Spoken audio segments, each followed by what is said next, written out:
Eh bien c'est Esaïe qui répond à toutes ces questions, et il y répond en posant une autre question. Il dit au verset 28, « Ne le sais-tu pas, ne l'as-tu pas entendu, que l'Éternel est le Dieu, d'éternité, qui a créé les extrémités de la terre. » Lisez avec moi la suite de ce passage, il ne se lasse point, il ne se fatigue point, et on ne peut sonder son intelligence. Ce Dieu est l'unique, le Créateur de toutes choses, c'est un grand Dieu. Il nous dit encore ma sagesse est bien trop grande pour toi, et pourtant écoutez ce qu'il aime faire. V29 Il donne de la force à celui qui est fatigué, les jeunes gens se fatiguent, s'épuisent et chancellent, mais ceux qui s'attendent à l'Éternel reprennent de nouvelles forces.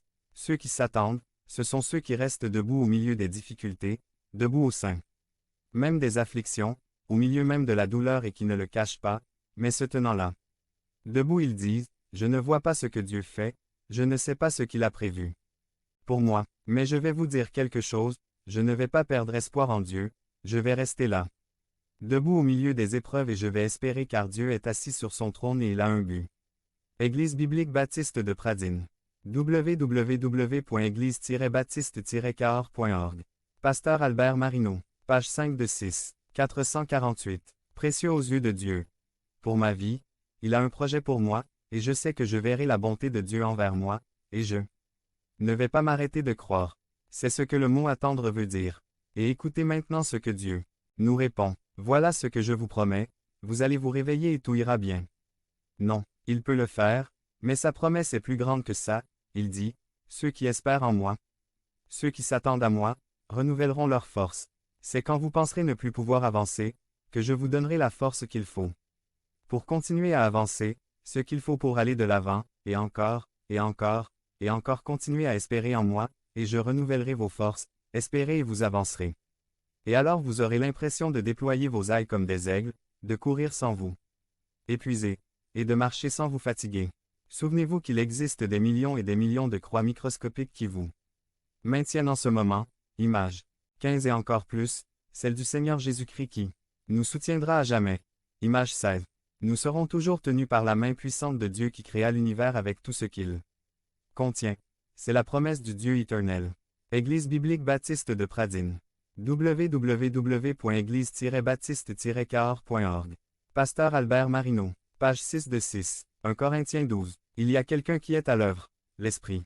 Il y a un contexte dans lequel il œuvre, le corps. Il y a un moyen par lequel il œuvre, les membres. 2. L'importance d'une connaissance qui soit partagée par toute l'Église v. 1. L'importance d'identifier la source de la démonstration de puissance v. 3 à 6. 2. L'importance d'identifier la source de la démonstration de puissance v. 3 à 6. A. La réalité d'autres sources de puissance. Ananias, pourquoi Satan a-t-il rempli ton cœur? Acte 5.3 Afin de ne pas laisser à Satan l'avantage sur nous, car nous n'ignorons pas ses desseins. 2 Corinthiens 2.11. Revêtez-vous de toutes les armes de Dieu, afin de pouvoir tenir ferme contre les rues du diable. Éphésiens 6.11. 2. L'importance d'identifier la source de la démonstration de puissance v. 3 à 6. A. La réalité d'autres sources de puissance.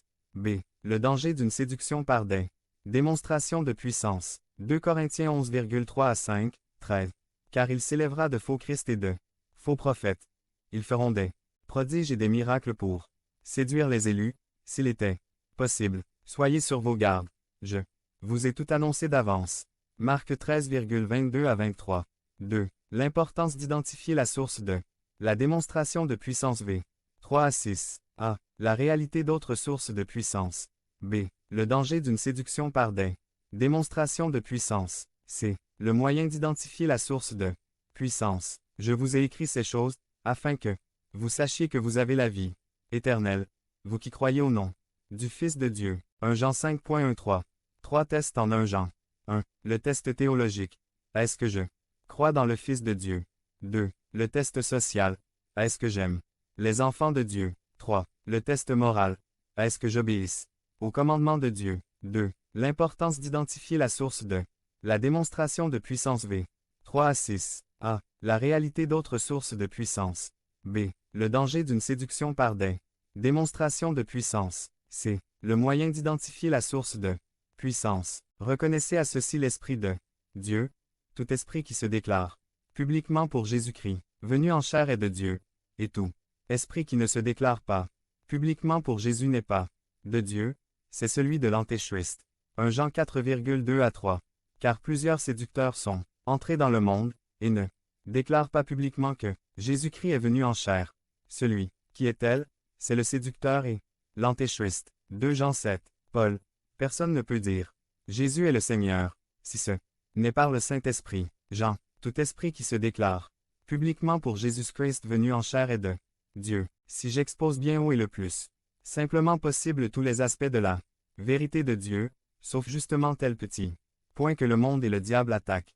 En ce moment, je ne confesse pas Christ, bien que j'en fasse profession ouvertement. C'est là où la bataille fait rage que se prouve la fidélité du soldat. Résister ailleurs en étant absent justement là, ressemble à une fuite honteuse. Martin Luther. 2. L'importance d'identifier la source de la démonstration de puissance V. 3 à 6. A. La réalité d'autres sources de puissance. B. Le danger d'une séduction par des démonstrations de puissance. C. Le moyen d'identifier la source de puissance. Je connais tes œuvres, ton amour, ta foi, ton fidèle service, ta constance, et tes dernières œuvres plus nombreuses que les premières. Mais ce que j'ai contre toi, c'est que tu laisses la femme Jézabel, qui se dit prophétesse, enseigner et séduire mes serviteurs. Apocalypse 2,19 à 20. A. La réalité d'autres sources de puissance.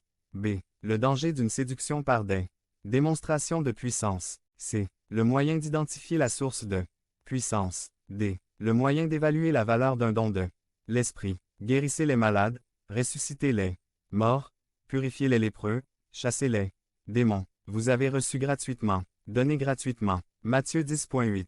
A. La réalité d'autres sources de puissance. B. Le danger d'une séduction